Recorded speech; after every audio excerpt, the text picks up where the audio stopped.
नमस्कार, मैं doctor Jyoti school of Sanskrit and Indian studies Jawaharlal Nehru विश्वविद्यालय में असिस्टेंट प्रोफेसर के रूप में कार्यरत हूँ। आज पुनः हम बौद्ध दर्शन के विषय में चर्चा करने जा रहे हैं। हमने पहले बुद्ध के जीवन के विषय में बहुत सारी बातें जानी, उनके संप्रदायों के विषय में बातें जानी। अब हमारा विषय है बौद्धों के 4 आर्य सत्य। देखिए, भगवान बुद्ध ने इस जगत को दुखमय माना, तो हमारे 4 आर्य सत्यों में से सबसे पहला जो बिंदु है, जो प्रथम आर्य सत्य है, वह है दुख। ये संपूर्ण संसार दुखमय है। हमें रोग होते हैं, बुढ़ापा आता है, हम वृद्धावस्था में जाते ही हैं, मृत्यु सभी की निश्चित है, अनेक चिंताओं से हम ग्रस्त रहते हैं। जीवन में हमें निराशा भी होती है, किसी चीज की प्राप्ति न होने पर असंतोष होता है, शोक होता है। वस्तुतः जिसे हम सुख समझते हैं वह भी दुख है। तो यह एक सत्य है कि संसार दुखमय है। आप सोचते हैं कि आप जीवन में कुछ ये प्राप्त कर लेंगे तो आपको सुख की प्राप्ति होगी, लेकिन उसकी प्राप्ति के उपरांत यदि वह उसमें कोई दिक्कत आ जाए, कोई समस्या आ जाए, मान लीजिए एक बहुत छोटा सा उदाहरण देती हूँ। आपको 2000 रुपए का एक नोट पाया और वो नोट पाते ही आपको बहुत खुशी हुई, आपको सुख हुआ। आपने अपनी पॉकेट में रखा और आप चलते गए। आप जब मेट्रो में आपने प्रवेश किया तो उस दौरान मेट्रो कार्ड निकालते हुए आपका वो 2000 का नोट वापस गिर गया। और आपने जब घर आए तब आपने देखा कि अरे मुझे 2000 का नोट मिला है, तो ज़रा मैं दिखाऊं सभी को कि मुझे आज 2000 का नोट पाया क्या। और जब आपने देखा तो वो था ही नहीं, आपको बहुत दुख हुआ। तो जीवन में ऐसी बहुत सारी चीज़ें जो वस्तुतः हमारी है ही नहीं, उन्हें हम अपना समझने लगते हैं, उनसे प्रेम करते हैं, उनसे हमें तृष्णा हो जाती है, उनका हम भोग करना चाहते हैं। वस्तुतः जो चीज़ें हम सोचते हैं कि हमें सुख देती है, वो सुख ना देकर हमें दुख ही दे रही है। कोई व्यक्ति है जो मोबाइल खरीदना चाहता है, उसको मनपसंद मोबाइल प्राप्त हो गया और कुछ समय बाद वो गिर गया या उसमें कोई समस्या आने लगी, तो पुनः दुख। तो वस्तुतः संसार की जितनी भी चीजें हैं जिनमें हम सोचते हैं कि ये संसार सुखमय है, नहीं, ये संसार सुखमय नहीं है। संसार के जितने भी तत्व हैं, जितने भी पदार्थ हैं, वो संपूर्ण सभी पदार्थ दुखमय हैं। यह संसार दुखमय है क्योंकि रोग जीवन में होने ही होने हैं, वृद्धावस्था आनी ही आनी है, मृत्यु आनी ही आनी है, जीवन में चिंताएं होती हैं, निराशा होती है, असंतोष होता है, आप शोक करते हैं, इसलिए ये जीवन कैसा है, दुखमय है। अब प्रश्न उठता है कि इन दुखों का कारण क्या है। तो दूसरे आर्य सत्य में दुखों के कारणों का निरूपण किया गया है, वह है दुख समुदाय। दुखों के कारणों का प्रतिपादन किया गया है। उसे ये कहते हैं प्रतीत्य समुत्पाद चक्र, जिसका दूसरा नाम है द्वादश निदान चक्र। इसमें 12 बिंदु होते हैं। देखिए, इन 12 बिंदुओं को हम एक एक करके अब ध्यान से समझेंगे। इसी को प्रतीत्य समुत्पाद चक्र और द्वादश निदान चक्र भी कहा जाता है। ये 12 के कारण, इस प्रतीत्य समुत्पाद चक्र के कारण, इस द्वादश निदान चक्र के कारण हमें दुख होता है। यही है दुख का कारण और हमें इसे रोकना है। तो देखिए, हम सभी के जीवन में वृद्धावस्था आती ही है, मृत्यु आएगी ही, तो जरा मरण। ये जरा मरण हमारे जीवन में क्यों होते हैं, इसका कारण क्या है? इसका कारण है जन्म। क्योंकि हम जन्म लेते हैं। और हम जन्म क्यों लेते हैं? जन्म को हम यहाँ पर द्वादश निदान चक्र के अंतर्गत या प्रतीत्य समुत्पाद चक्र के अंतर्गत जाति कहा जाता है। जाति का अर्थ है जन्म। यहाँ ब्राह्मण जाति, क्षत्रिय जाति, वैश्य जाति या शूद्र जाति यहाँ नहीं कहा गया है। जाति से तात्पर्य है जन्म। और हम जन्म क्यों लेते हैं? जन्म का कारण क्या है? हम जन्म का कारण जन्म इसलिए लेते हैं क्योंकि हमारी जन्म ग्रहण करने की प्रवृत्ति है। हम स्वयं प्रवृत्त होते हैं। ये भव है, इसको भव कहा जाता है। भव मतलब उत्पत्ति, जन्म ग्रहण करने की प्रवृत्ति। तो ये जन्म हम मनुष्यों की सामान्य प्रवृत्ति है जन्म को ग्रहण करना। तो जन्म ग्रहण करने की प्रवृत्ति को ही कहा जाता है भव। हमारे अंदर ये जन्म ग्रहण करने की प्रवृत्ति क्यों होती है? इसका कारण है उपादान। उपादान का क्या अर्थ होता है? ये जो सांसारिक वस्तुएं हैं, इनमें आसक्त रहने की हमारी चाह है। हम इन विषयों को भोगना चाहते हैं, इनके साथ लीन रहना चाहते हैं। ये जो चाह है, इसी के कारण हमारे अंदर जन्म ग्रहण करने की प्रवृत्ति होती है। और क्योंकि जन्म ग्रहण करने की प्रवृत्ति है, इसलिए जन्म लेते हैं। क्योंकि जन्म जो हमारा होता है, इसलिए वृद्धावस्था और मृत्यु तो आएगी ही। तो उपादान, क्योंकि सांसारिक वस्तुओं में आसक्त रहने की हमारी क्या है? चाह। अब सांसारिक वस्तुओं में आसक्त रहने की चाह हमारी क्यों है? इसके पीछे कारण क्या है? इसके पीछे कारण है तृष्णा। क्योंकि हम अधिकाधिक विषयों का भोग करना चाहते हैं। ये जो भोग की वासना है, वही तृष्णा है। आप कोई भी विषय लीजिए, आप रसगुल्ला खाइए तो आपकी रसनेंद्रिय मिठास पाना का चाहती है। तो ये जो भोग है, इस भोग की फिर पुनः पुनः पुनः तो वो वासना होती है। तो ये जो वासनाएं आपको खींचती हैं। तो उपादान का कारण है तृष्णा, और तृष्णा का अर्थ है विषयों के भोग की वासना। ये विषयों के भोग की वासना हमें क्यों होती है? ये तृष्णा क्यों होती है? क्योंकि आपने पहले इंद्रियों के माध्यम से इन विषयों का अनुभव किया है। इसी को वेदना कहा जाता है, पूर्व इंद्रियानुभूति। तो पहले इंद्रियों के माध्यम से आपने अनेक अनुभवों को प्राप्त किया। इंद्रियों को एक क्या कहें, चस्का लग गया है कि मुझे इस चीज़ को ग्रहण करना है, इस चीज़ को जानना है, इस चीज़ को महसूस करना है, इसका आनंद लेना है, इसका भोग करना है। तो जो पहले इंद्रियों को अनुभूति हो चुकी है, जो वेदना है, उसी के कारण तृष्णा होती है। और ये वेदना क्यों होती है? क्योंकि आपका इंद्रियों का विषयों के साथ संपर्क हुआ है। स्पर्श, इसी को स्पर्श कहा जाता है। इंद्रियों का वस्तुओं के साथ, विषयों के साथ जो संपर्क होता है, उसी को स्पर्श कहा जाता है। और ये स्पर्श क्यों होता है? इंद्रियों का वस्तुओं के साथ संपर्क क्यों हुआ? क्योंकि हमारे शरीर में 5 ज्ञानेंद्रियां हैं और एक मन जो घोड़े के समान दौड़ती रहती हैं, विषयों का उपभोग करना चाहती हैं। इसी को षडायतन कहा गया है। और ये जो षडायतन है, वो किस कारण होता है? क्योंकि हमारे पास शरीर है। हमारे पास शरीर क्यों है? क्योंकि हमारे अंदर विज्ञान है, कॉन्शियसनेस है। ये कॉन्शियसनेस क्या है? क्यों है ये कॉन्शियसनेस? संस्कार के कारण, क्योंकि पहले भी हमने जन्म लिया था। और ये संस्कार क्यों है? अविद्या के कारण।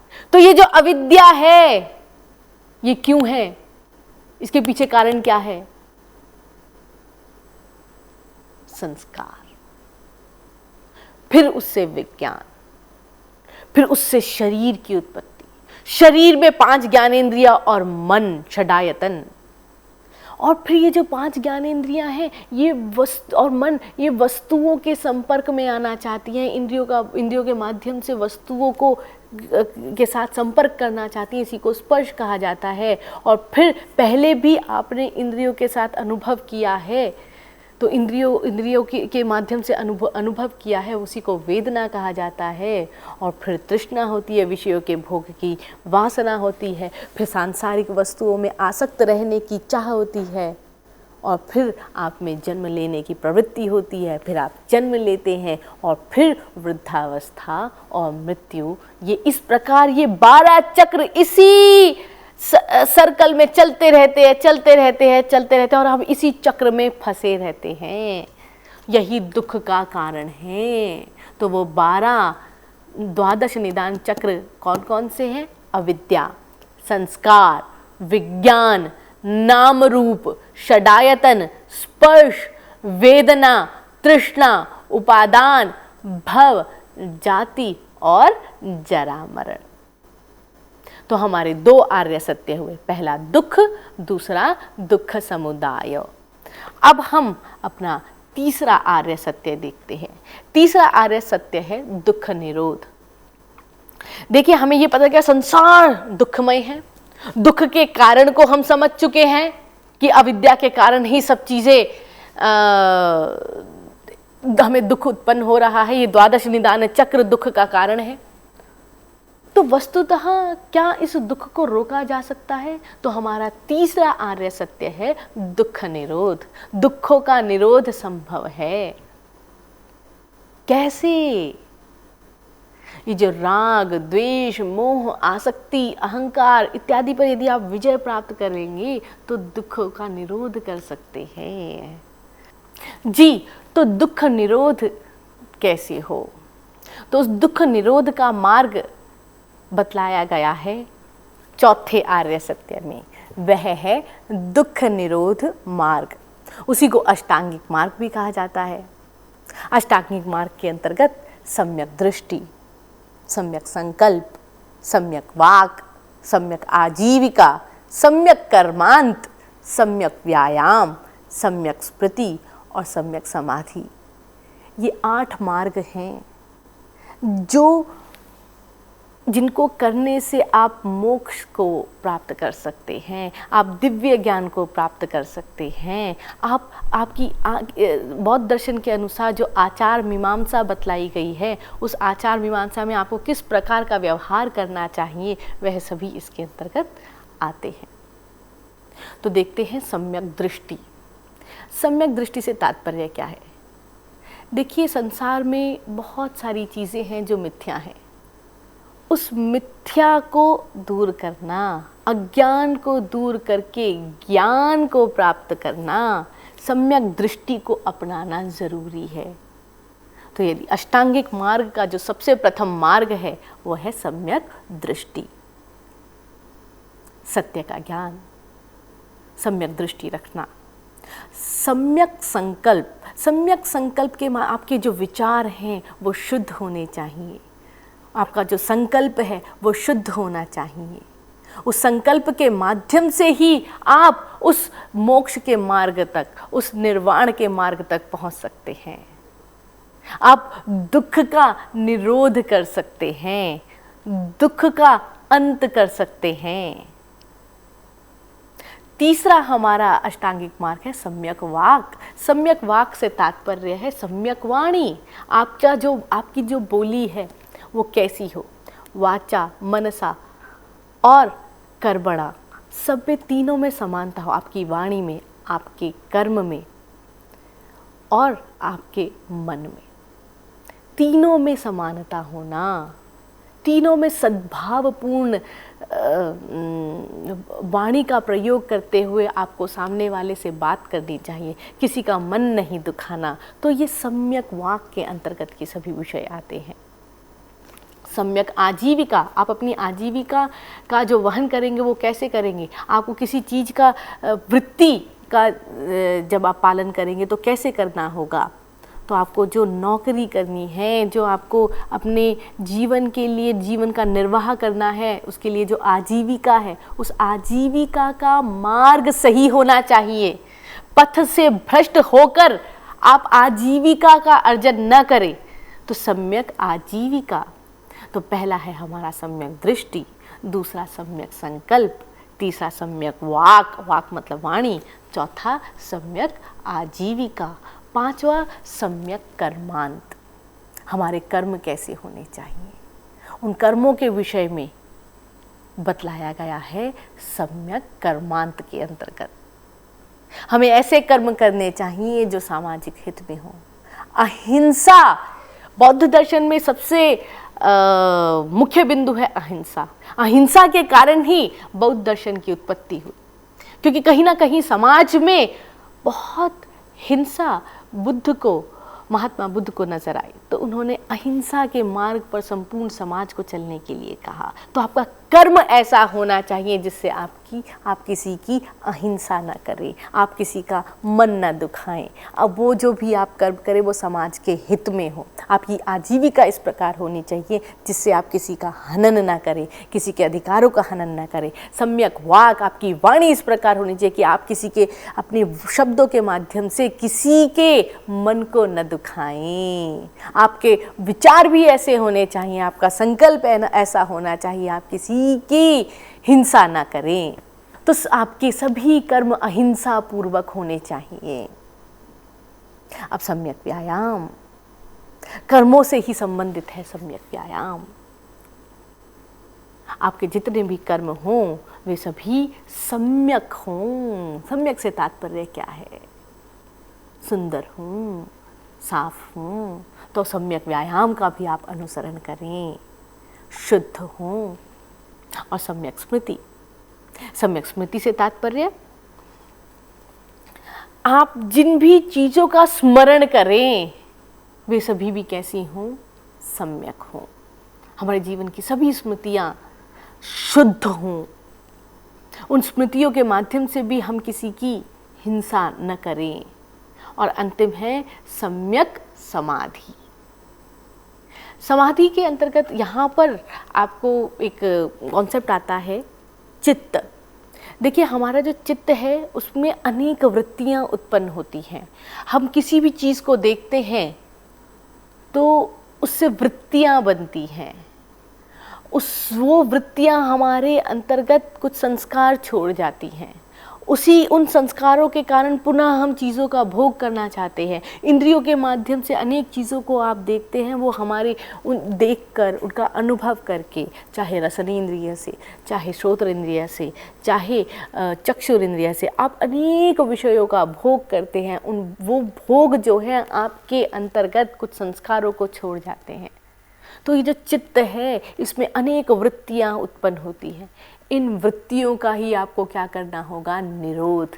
जैसे ही आप इन वृत्तियों का निरोध करेंगे तो आप सम्यक समाधि की ओर पहुँचेंगे। तो यही अष्टांगिक मार्ग है, यही आचार मीमांसा है बौद्ध दर्शन में। सम्यक दृष्टि, सम्यक संकल्प, सम्यक वाक, सम्यक आजीविका, सम्यक कर्मांत, सम्यक व्यायाम, सम्यक स्मृति और सम्यक समाधि। अंत में अब हम बौद्ध दर्शन के जो 2 यान हैं, हीनयान और महायान के विषय में जान लेते हैं। देखिए, हीनयान और महायान, कोई भी स्वयं को हीनयान नाम नहीं देगा। हीनयान से तात्पर्य है हीन छोटी गाड़ी और महायान से तात्पर्य है बड़ी गाड़ी। हीनयान के अंतर्गत क्या है कि उनके यहाँ पे स्त्रियों का प्रवेश वर्जित है और यहाँ पर स्त्रियां मोक्ष की अधिकारिणी नहीं हो सकती। आपको बहुत कठोर जीवन जीना होगा, इसलिए इनको हीनयान कहा गया। और महायान मतलब बड़ी गाड़ी। महायान के अंतर्गत स्त्रियां भी मोक्ष की अधिकारिणी मानी गई हैं। महायान के अंतर्गत वे कहते हैं कि आप मध्यम मार्ग का अनुसरण करके मोक्ष की ओर बढ़ें। तो यही हीनयान और महायान का यहाँ सिद्धांत है। और अंत में हम बौद्ध दर्शन के या बौद्ध धर्म के जो तीर्थ स्थल हैं वो उन पर हम पहले भी चर्चा कर चुके हैं, जैसे बोध गया, सारनाथ और नेपाल में लुम्बिनी इत्यादि, ये सभी इन विषयों पर हम चर्चा कर चुके हैं। तो आप तीर्थ स्थलों के विषय में भी पहले जान चुके हैं। यहीं हमारी कक्षा समाप्त होती है। आप सभी का बहुत बहुत धन्यवाद। नमामि।